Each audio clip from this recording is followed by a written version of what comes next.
కేరళం మాజీ సీఎం పినరయి విజయన్ నివాసంలో ED rides సందర్భంగా అధికారులపై దాడికి యత్నించిన 8 మందిని అరెస్టు చేశామని రాష్ట్ర పోలీసులు తెలిపారు. ఈ కేసుకు సంబంధించి ఇతర నిందితులను ఇప్పటికే గుర్తించామని కూడా తెలిపారు. నిందితులపై కఠిన చర్యలు తీసుకోవాలని హోంమంత్రి ఆదేశించారని అన్నారు.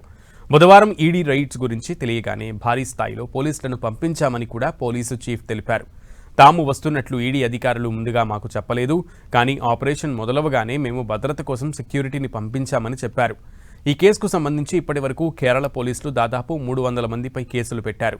అనుమతి లేకుండా గుమిగూడటం, ప్రభుత్వ అధికారులపై దాడి, అక్రమ నిర్బంధం, హత్యాయత్నం తదితర అభియోగాలతో కేసులు నమోదు చేశారు.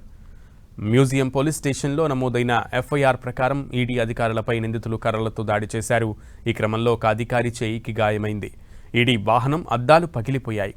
ఈ దాడిలో కారు డ్రైవర్ కూడా గాయపడ్డారు.